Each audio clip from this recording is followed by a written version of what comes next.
हरे कृष्णा, राधे राधे। नमस्कार दोस्तों, आप सभी का दिन शुभ और मंगलमय हो। आप सभी के ऊपर भगवान सूर्य नारायण की कृपा सदा सर्वदा बनी रहे।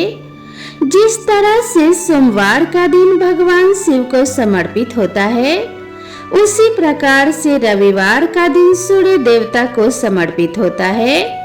ज्येष्ठ माह में पड़ने वाले रविवार का और भी ज्यादा महत्व शास्त्रों में बताया गया है। रविवार के दिन सूर्य देव की पूजा करने से और सूर्य देवता को अर्घ्य देने से जीवन के सभी दुख दूर हो जाते हैं, शारीरिक और मानसिक कष्ट दूर होते हैं और सभी प्रकार के सुखों की प्राप्ति होती है। आज के दिन सूर्य देव की पूजा करके सभी भक्तजनों को व्रत कथा अवश्य ही पढ़नी अथवा सुननी चाहिए। तो आज की इस वीडियो में आप सुनेंगे रविवार व्रत कथा। पौराणिक व्रत कथा के अनुसार प्राचीन काल में किसी नगर में एक बुढ़िया माई रहती थी। वह प्रत्येक रविवार को सुबह उठकर स्नान आदि से निवृत्त होकर अपने आंगन को गोबर से लीपकर स्वच्छ रखती थी। फिर सूर्य देव की पूजा करके भोजन तैयार कर भगवान को भोग लगाकर ही स्वयं भोजन ग्रहण किया करती थी। भगवान सूर्य देव की कृपा से उसे किसी भी प्रकार का कोई कष्ट नहीं था। धीरे धीरे उसका घर धन्य धान्य से भर रहा था। उस बुढ़िया माई को सुखी होते देखकर उसकी एक पड़ोसन उससे बुरी तरह जलने लगी। बुढ़िया ने कोई गाय तो पाल नहीं रखी थी, इसीलिए रविवार के दिन घर लीपने के लिए वह अपनी पड़ोसन के आंगन में बंधी हुई गाय का गोबर लाया करती थी। पड़ोसन ने कुछ सोचकर एक दिन अपने गाय को घर के अंदर बांध दिया। अगले दिन रविवार का दिन था और गोबर नहीं मिल पाने के कारण उस दिन बुढ़िया ने सूर्य भगवान को भोग भी नहीं लगाया। जब भोग नहीं लगाया तो उस दिन उसने स्वयं भी भोजन नहीं किया। इस प्रकार सूर्यास्त होने पर वह बुढ़िया भूखी प्यासी ही सो गई। उसने इस तरह से निराहार रहकर व्रत रख लिया। रात में सूर्य भगवान ने उसे स्वप्न में दर्शन दिए और व्रत न करने और उन्हें भोग न लगाने का कारण पूछा। तब बुढ़िया ने बहुत ही विनीत स्वर में पड़ोसन के द्वारा घर के अंदर गाय को बांधने और गोबर न मिल पाने की बात कही। सूर्य भगवान ने अपने भक्त की परेशानी का कारण जानकर उसके सब दुख दूर करते हुए कहा कि हे माता, आज हम आपको एक ऐसी गाय प्रदान करेंगे जो सभी इच्छाएं पूर्ण करती है, क्योंकि आप हमेशा रविवार को पूरा घर गाय के गोबर से लीप कर फिर भोजन बनाकर मुझे भोग लगाकर ही स्वयं भोजन करती हो। इससे मैं बहुत अधिक प्रसन्न हूँ। मेरा व्रत करने और कथा सुनने से निर्धन को धन और बांझन को पुत्र की प्राप्ति होती है। स्वप्न में उस बुढ़िया को ऐसा वरदान देकर भगवान सूर्य नारायण अंतर ध्यान हो गए। प्रातः काल सूर्योदय से पहले उस बुढ़िया की आंख खुली तो वह अपने घर के आंगन में सुंदर गाय और उसके बछड़े को देखकर हैरान हो गई। गाय को आंगन में बांधकर उसने जल्दी से उसे चारा लाकर खिलाया। पड़ोसन ने उस बुढ़िया के आंगन में बंधी हुई सुंदर गाय और बछड़े को देखा तो वह उससे और भी अधिक जलने लगी। तभी गाय ने सोने का गोबर कर दिया। गोबर को देखते ही पड़ोसन की आंखें आश्चर्य से खुली की खुली रह गई। पड़ोसन ने उस बुढ़िया को आसपास न पाकर तुरंत उस सोने के गोबर को उठा लिया और अपने घर ले गई और अपनी गाय का साधारण गोबर वहां रख दिया। सोने के गोबर से पड़ोसन कुछ ही दिनों में धनवान हो गई। वह चुपके चुपके बुढ़िया के घर से गोबर ले आया करती थी और अपनी गाय का साधारण गोबर उसकी जगह पर रख दिया करती थी। बुढ़िया को इस बात की कोई खबर नहीं थी। गाय प्रतिदिन सूर्योदय से पहले सोने का गोबर किया करती और बुढ़िया के उठने से पहले ही वह चालाक पड़ोसन उस गोबर को उठाकर ले जाती थी। बहुत दिनों तक तो बुढ़िया को सोने के गोबर के बारे में कुछ भी पता नहीं चला। बुढ़िया पहले की तरह हर रविवार को सूर्य भगवान का व्रत करती रही और कथा सुनती रही। लेकिन सूर्य भगवान ने जब पड़ोसन की इस चालाकी को देखा, तब एक दिन उन्होंने बड़ी तेज की आंधी चलाई। आंधी का प्रकोप देखकर बुढ़िया ने गाय को घर के भीतर बांध दिया। सुबह उठकर बुढ़िया ने सोने का गोबर पड़ा हुआ देखा तो उसे बहुत बड़ा आश्चर्य हुआ। उस दिन के बाद बुढ़िया अपनी गाय को घर के भीतर ही बांधने लगी। सोने के गोबर से वह बुढ़िया कुछ ही दिनों में बहुत धनवान हो गई। उस बुढ़िया के धनवान होने से वह पड़ोसन बुरी तरह जलकर राख हो गई। जब उसे सोने के गोबर को पाने का कोई रास्ता नहीं सूझा, तब वह राजा के दरबार में पहुंची और राजा को सारी बात बताई। राजा को जब बुढ़िया के पास सोने की गोबर देने वाली गाय के बारे में पता चला, तब उसने अपने सैनिक को भेजकर बुढ़िया की गाय को लाने का आदेश दे दिया। सैनिक उस बुढ़िया के घर पहुंचे। उस समय बुढ़िया माई सूर्य भगवान को भोग लगाकर स्वयं भोजन ग्रहण करने ही वाली थी कि राजा के सैनिकों ने गाय को खोला और अपने साथ लेकर महल की ओर चले। बुढ़िया ने सैनिकों से गाय को न ले जाने की बहुत प्रार्थना की, बहुत रोई, बहुत चिल्लाई, लेकिन राजा के सैनिक नहीं माने। गाय के चले जाने से बुढ़िया को बहुत दुख हुआ। उस दिन मारे दुख के उसने कुछ भी नहीं खाया और सारी रात सूर्य भगवान से गाय को पुनः प्राप्त करने की प्रार्थना करने लगी।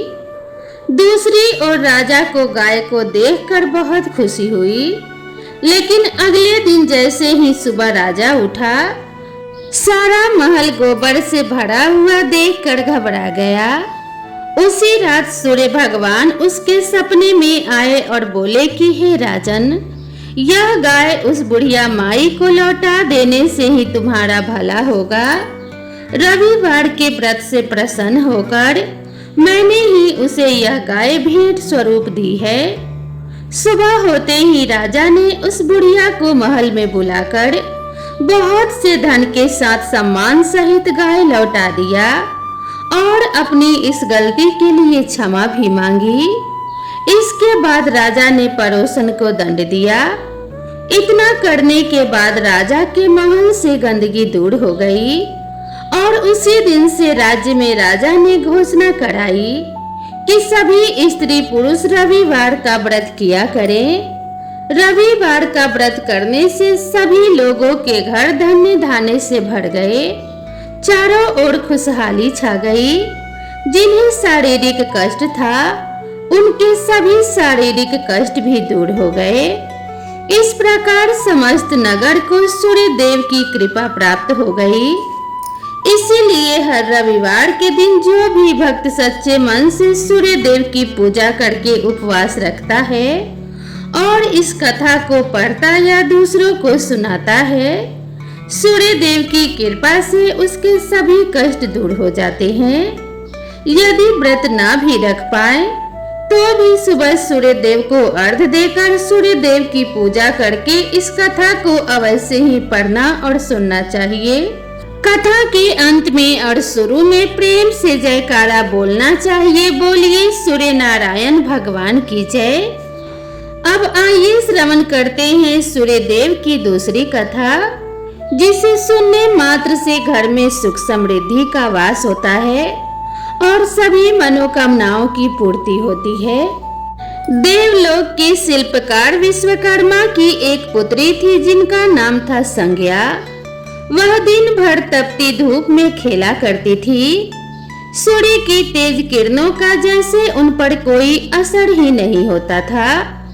संज्ञा जब बड़ी हुई तो एक दिन विश्वकर्मा और उनकी पत्नी ने संज्ञा को बड़े मुग्ध भाव से सूर्य नारायण को निहारते हुए देखा।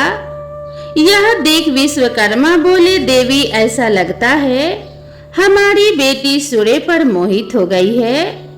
देख रही हो कितने मुग्ध भाव से सूर्य की ओर देखे जा रही है। मुझे भी ऐसा ही लगता है स्वामी, विश्वकर्मा की पत्नी ने कहा। सूर्य के सौंदर्य के प्रति संज्ञा का आकर्षण उनकी आयु के साथ बढ़ता ही गया। एक दिन विश्वकर्मा ने संज्ञा को अपने साथ हाथी पर बैठाकर सैर को निकले। अपनी पुत्री को सूर्य की ओर निहारते देख उन्होंने पूछा, बेटी अब तुम छोटी नहीं रही, सोचता हूँ जल्दी ही तुम्हारा विवाह कर दूं। बताओ किस देव को तुम चाहती हो। पिताजी, आकाश में सूर्य से बढ़कर कोई तेजस्वी नहीं है, संज्ञा ने उत्तर दिया। ठीक है, हम सूर्य के साथ ही तुम्हारा विवाह करा देते हैं, विश्वकर्मा बोले और अपनी पुत्री को लेकर सूर्य देव के पास पहुंचे। उन्होंने अपनी पुत्री की इच्छा सूर्य देव को बताई तो उन्होंने उनका प्रस्ताव सहर्ष स्वीकार कर लिया और बोले, आपकी पुत्री मेरे साथ विवाह करना चाहती है, यह तो मेरे लिए सौभाग्य की बात है, पर इनसे यह तो पूछ लीजिए कि क्या ये मेरा ताप भी सहन कर पाएगी। विश्वकर्मा संज्ञा को एक ओर ले गए और कहा, सूर्य देव का उत्तर तुमने सुन लिया बेटी, अब बताओ सहन कर लोगी हर ऋतु में उनका ताप। हाँ पिताजी, संज्ञा ने बड़े विश्वास के साथ उत्तर दिया। कुछ ही दिन बाद संज्ञा का विवाह सूर्य देव के साथ हो गया। संज्ञा सूर्य देव के साथ उनके लोक चली गई। पति के साथ संज्ञा के दिन सुखपूर्वक बीतने लगे। फिर उनके यहाँ एक पुत्र पैदा हुआ जिसका नाम रखा गया मनु। अनेक ऋषि मुनि बालक को आशीर्वाद देने आए। यह बालक ज्ञानियों में भी ज्ञानी होगा, ऋषियों ने भविष्यवाणी की। आशीर्वाद सच निकला। जब वह कुछ बड़ा हुआ तो ऋषि मुनियों से शिक्षा ग्रहण करने लगा। सूर्यदेव और संज्ञा को अपने बेटे पर बड़ा गर्व था। वे बहुत ही प्रेम से अपने बेटे का लालन पालन करते थे। अचानक एक बार ग्रीष्म ऋतु में सूर्य की किरणें बहुत ही प्रखर हो गई। उनका तेज अपनी चरम सीमा पर जा पहुंचा। संज्ञा की चमड़ी झुलसने लगी। सूर्यदेव ने उन्हें अपने पास बुलाया तो वह अपनी आंखों पर हाथ रखकर उनके पास पहुंची। सूर्यदेव बोले, संज्ञा मेरी ओर देखो, तुमने अपनी आंखें क्यों ढक ली है? नेत्र खोलो और मेरी ओर देखो, मैं तुम्हारा पति हूँ। स्वामी, आपके ताप से मेरी आंखें खुल नहीं पा रही हैं, संज्ञा ने कहा। इसका अर्थ तो यह हुआ कि तुम मुझे अपने से दूर कर रही हो। विवाह के पूर्व मैंने तुमसे पूछा भी था कि क्या तुम मेरा ताप सहन कर पाओगी। तुम्हारी सहमति पाकर ही मैंने तुम्हारे साथ विवाह करना स्वीकार किया था, लेकिन अब तुम अपने वचन से मुकर रही हो। सूर्यदेव ने कुछ क्रोधित होते हुए कहा। स्वामी, इसमें मेरा कोई भी दोष नहीं, संज्ञा बोली। आपका ताप ही इतना प्रखर है। सूर्यदेव और भी कुपित हो उठे और बोले, सुनो संज्ञा, प्राणवान वस्तुओं को जीवित रखने वाला मैं ही हूँ, परंतु तुमने मेरी ओर से आंखें बंद कर ली। अतः तुम्हारे गर्भ से जो भी बालक उत्पन्न होगा वह यम होगा। यम अर्थात मृत्यु का देवता। संज्ञा वहां से भाग जाना चाहती थी, लेकिन बच्चों का मोह उन्हें विवश किए हुए था। संज्ञा की एक सहचरी थी, उसका नाम था छाया, जो हूबहू संज्ञा की ही प्रतिलिपि थी। संज्ञा ने इस विषय में छाया से मदद लेने का निश्चय किया। संज्ञा ने छाया को बुलाया और अपनी समस्या बताई। संज्ञा की बातें सुनकर छाया बोली, मुझे क्या करना होगा? संज्ञा ने कहा, तुम संज्ञा बनकर मेरे पति के पास जाओ और उनकी पत्नी और मेरे बच्चों की माँ बनकर वहीं रहो। छाया ने कहा, उन्होंने मुझसे पूछताछ की तो मैं क्या कहूँगी? संज्ञा ने कहा, कह देना कि मैं संज्ञा हूँ, परंतु भेद मत खोलना। छाया ने कहा, यह सब मैं करूँगी, लेकिन मेरी भी एक शर्त है। सूर्यदेव कभी मुझ पर बिगड़े या फिर साप देने लगे तो मैं सारा भेद खोल दूंगी। संज्ञा ने कहा कि ठीक है। छाया, अब जाओ और मेरे बच्चों को संभालो। तुमने मुझे बहुत ही कठिन काम सौंपा है संज्ञा, फिर भी मैं भरसक प्रयत्न करूंगी, छाया बोली और वहां से चली गई। उसके जाने के बाद संज्ञा सोचने लगी, मैं मायके चली जाती हूँ, माँ और पिताजी मुझे देखकर बहुत प्रसन्न होंगे, मैं कुछ दिन वहाँ रहूंगी, परंतु पिताजी कहेंगे स्त्री की शोभा पति के घर में रहने में ही है। ऐसे ही विचारों में उलझी संज्ञा मायके को चल पड़ी। रास्ते में उसके मस्तिष्क में उलझने टकराने लगी। वह सोचने लगी, जब मुझे पिताजी लौट जाने को कहेंगे तब मैं जंगल में चली जाऊंगी। कुछ समय बाद संज्ञा अपने मायके पहुंची। पिता ने उसका बड़ा सत्कार किया और बोले, बेटी आओ, सब कुशल मंगल तो है? नहीं पिताजी, आपने ठीक ही कहा था, ग्रीष्म ऋतु में मैं सूर्य देव का ताप सहन न कर सकी। संज्ञा कुछ दिन वहां सुख से रही। एक दिन पिता ने उससे कहा, संज्ञा, तुम्हारे आने से हमें बड़ा हर्ष हुआ है, परंतु विवाह हो जाने के बाद स्त्री को मायके में अधिक समय तक नहीं रहना चाहिए। अब तुम अपने पति के घर जाओ, फिर कभी हमसे मिलने आना। तुम मुझे बहुत प्यारी हो, किंतु पति का घर ही स्त्री का घर होता है। यही मैंने सोचा था, संज्ञा मन ही मन बोली और एक रात चुपचाप पिता का घर छोड़कर जंगल में चली गई। वह सोचने लगी कि मैं सूर्य के सामने नहीं जा सकती, इसीलिए घोड़ी बन जाती हूँ। उस रूप में मुझे कोई पहचान नहीं पाएगा। घोड़ी का रूप धारण कर संज्ञा तपस्या करने लगी, सूर्य के ताप की शक्ति को कम करने के लिए। उधर छाया ने सूर्य के यहाँ रहकर संज्ञा का स्थान ले लिया था। सूर्यदेव ने उसे संज्ञा ही समझा। वे बोले, तुम लौट आई मेरे पास, क्षमा कर दो स्वामी, मैंने अपनी दुर्बलता को जीत लिया है। छाया खेद भरे स्वर में बोली। सूर्यदेव ने कहा, संज्ञा, मैं तो कब का तुम्हें क्षमा कर चुका, अब घर की जिम्मेदारी संभालो, बच्चों का लालन पालन करो। छाया ने कक्ष में लेटे दोनों बच्चों पर निगाह डाली और घर की जिम्मेदारियां संभाल ली। छाया इस घर में सुखी थी। वह प्रायः सोचा करती थी, बेचारी संज्ञा, कितना अच्छा घर त्यागना पड़ा उसे, क्या वह कभी नहीं लौटेगी? कुछ समय बीतने के बाद छाया को एक पुत्र पैदा हुआ। पुत्र पैदा होने के बाद वह कुछ चिंतित रहने लगी और मन ही मन विचार करने लगी कि मुझे यह नहीं भूलना चाहिए कि मैं संज्ञा की छाया ही हूँ। छाया ने एक पुत्र और एक पुत्री को जन्म दिया। अब छाया का व्यवहार बदलने लगा। वह अपने बच्चों से तो प्यार करती थी, लेकिन संज्ञा के बच्चों को तारने और उनके साथ दुर्व्यवहार करने लगी। मनु ने तो विमाता के व्यवहार को नजरअंदाज कर दिया, लेकिन यम को छाया का व्यवहार खटकता रहा।